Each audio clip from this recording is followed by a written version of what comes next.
Bekerja itu tidak hanya bekerja keras, tapi juga bekerja cerdas. Like, comment, subscribe akun Toleransi dan Perdamaian.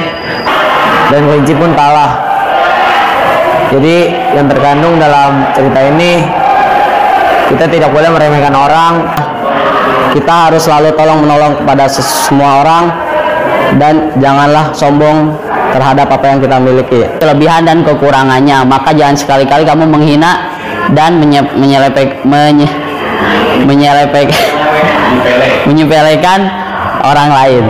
Jika memang ketua kita ada yang salah atau mengambil sebuah keputusan yang tidak bijak, kita harus mengingatnya. Kita harus tetap berjuang dan jangan pernah hilang putus harapan.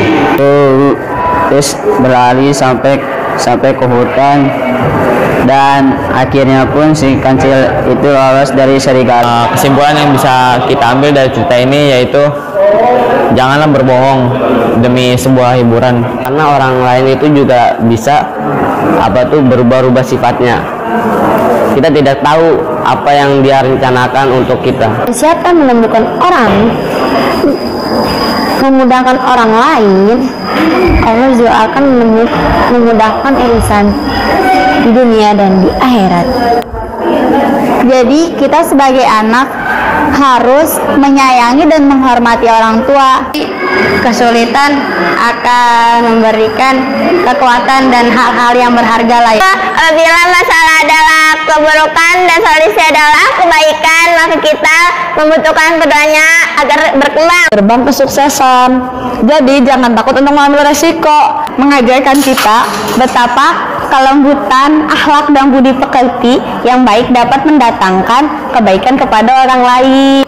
Siapa dia, latar belakangnya dia siapa, jangan cuman mandang sebelah mata ataupun dari depannya aja.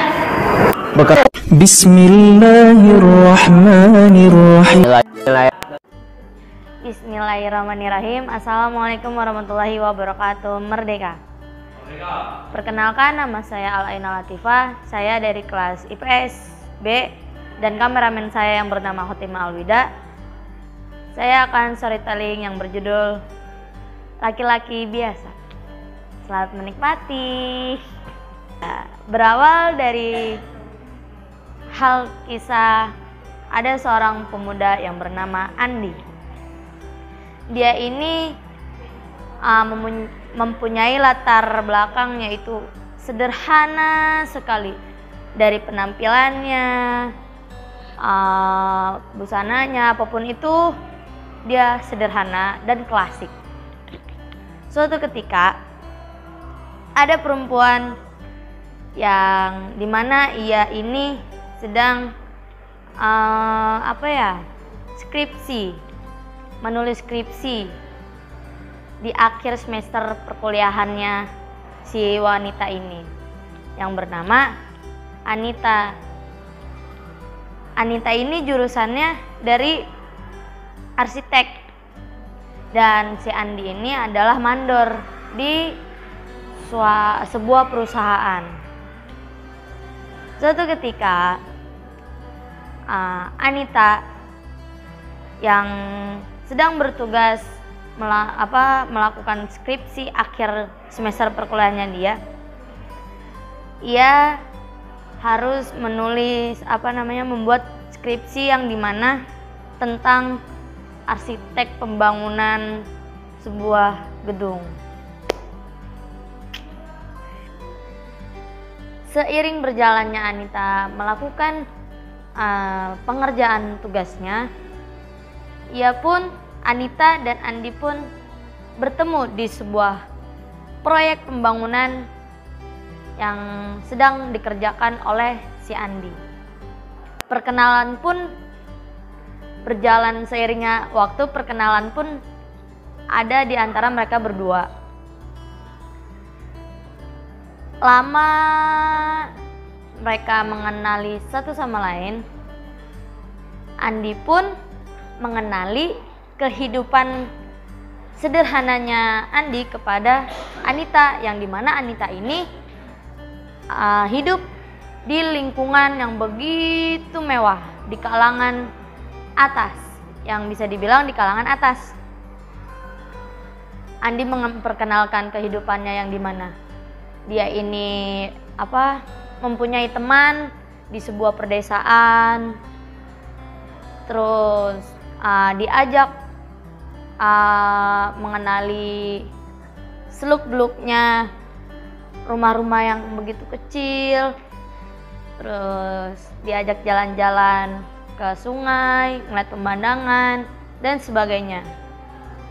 Seiringnya berjalannya waktu, Anita pun ada rasa tertarik kepada si Andi, yang dimana dia ini menilai si Anita ini menilai si Andi tuh berbeda dari kalangan cowok-cowok yang ia kenal.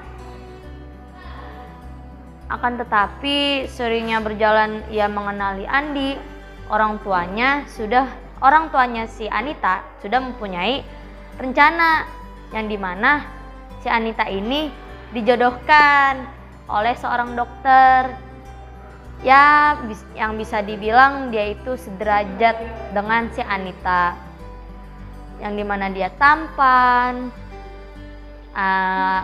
keluarganya terpandang dan sebagainya.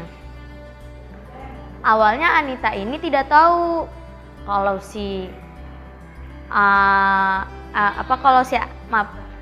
Anita ini dijodohkan oleh seorang dokter. Dokternya ini bernama Dodi. Seiring berjalannya mereka bertiga melalui kisah-kisah di antara kehidupannya, Anita pun ngobrol dengan ibunya dan ayahnya, yang dimana ia bilang, "Ibu, ayah, aku sudah mempunyai calon.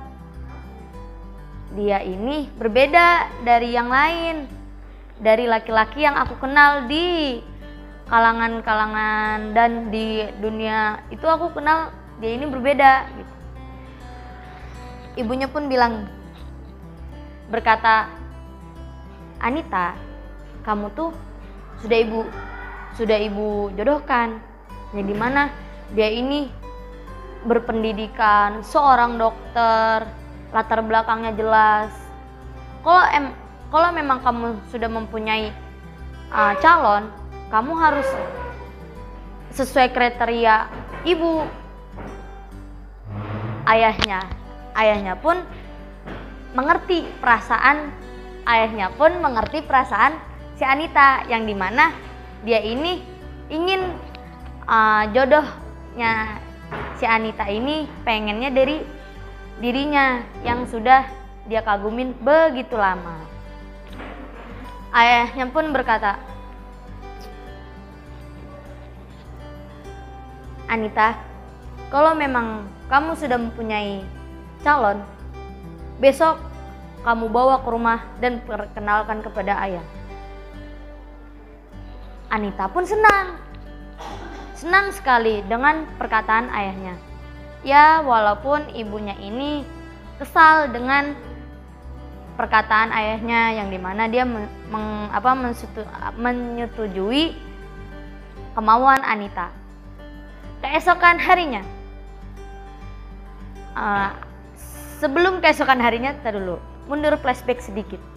Anita ini, ia bilang kepada Andi, besok aku ingin membawamu ke suatu tempat. Anita bilang seperti itu kepada Andi. Andi pun menjawab, "Kemana, Anita?" Anita berkata, "Sudah, kamu besok memakai pakaian rapi dan apa adanya kamu saja. Kita janjian pukul sekian di tempat sekian." Perjanjian pun dibuat. Andi ini tidak tahu bahwasannya ia diperkenalkan kepada orang tua Anita. Keesokan harinya, Anita menunggu kehadiran Andi, yang dimana Dia menunggu begitu lama dan berjam-jam. Seiringnya berjalannya waktu, Andi pun datang membawa sebuah buah, yaitu durian. Ya kan, si Andi ini kan karena tidak tahu dia diperkenalkan kepada ibunya, jadi dia benar-benar penampilan paling sederhananya dia. Di rumah pun tiba. Andi datang. Assalamualaikum. Anita pun menyambutnya. Ya Allah Andi, kamu begitu lama sekali. Orang tuaku dan kakak-kakakku sudah menunggu. Oh, Andi pun berkata, maaf Anita, selama perjalanan macet, maaf saya terlambat. Seiringnya berjalannya waktu, Andi pun diperkenalkan kepada orang tuanya.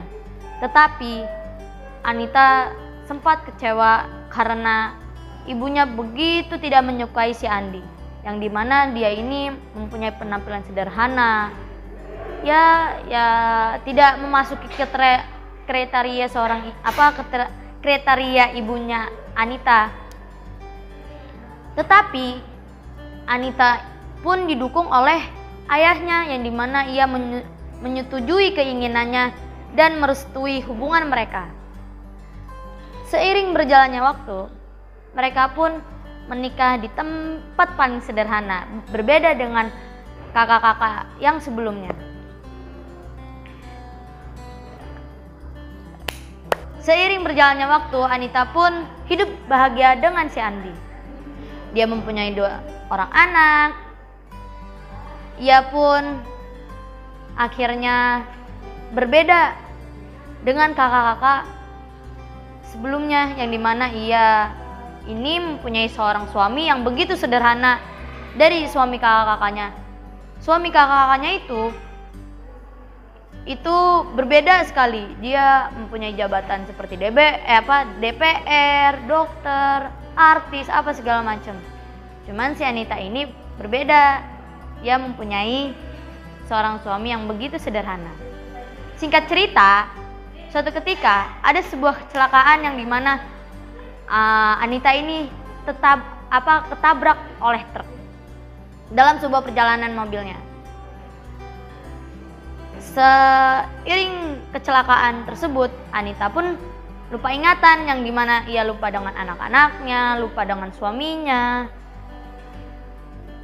Suaminya pun begitu sedih, yang dimana istrinya ini melupakan dirinya. Seiring berjalannya tragedi, si Andi pun berusaha untuk Anita ini mengingat keluarga kecilnya yang begitu bahagia. Suatu ketika Anita berlari ke sebuah pohon yang begitu besar. Itu adalah sebuah pohon yang dimana ia mempunyai banyak kenangan bersama Andi. Seiring berjalannya waktu, cuaca pun sudah berubah menjadi mendung dan hujan. Ketika sedang di situ si Anita, petir pun menyambar pohonnya, lalu Anita menutup kupingnya. Di situ dikejar oleh Andi. Andi pun melindungi. Tetapi efek dari sebuah petir ini, Anita pun kembali mengingat ingatan memori lamanya. Dengan begitu, dia ingat dengan suami tercintanya, anak-anaknya. Dan endingnya adalah mereka hidup bahagia dan orang tua dari si Anita menerima Andi dengan apa adanya dia, yang dimana yaitu sederhana. Hikmahnya adalah jangan pernah kita melihat seseorang dari cover atau depannya. Belum tentu kita misalkan menilai orang ini jelek, belum tentu orang ini memang jelek gitu, dalamnya kan kita tidak ketahui. Jadi sebelum menilai apapun itu, kita harus benar-benar mengetahui siapa dia, latar belakangnya dia siapa. Jangan cuman mandang sebelah mata ataupun dari depannya aja gitu guys. Sekian tolling story dari saya. Maaf bila ada salah-salah kata ataupun kebelit-belit kata. Hadza wallahu yar'ana wa yafazuna walhamdulillahirabbil alamin. Wassalamualaikum warahmatullahi wabarakatuh. Merdeka. Please click the button subscribe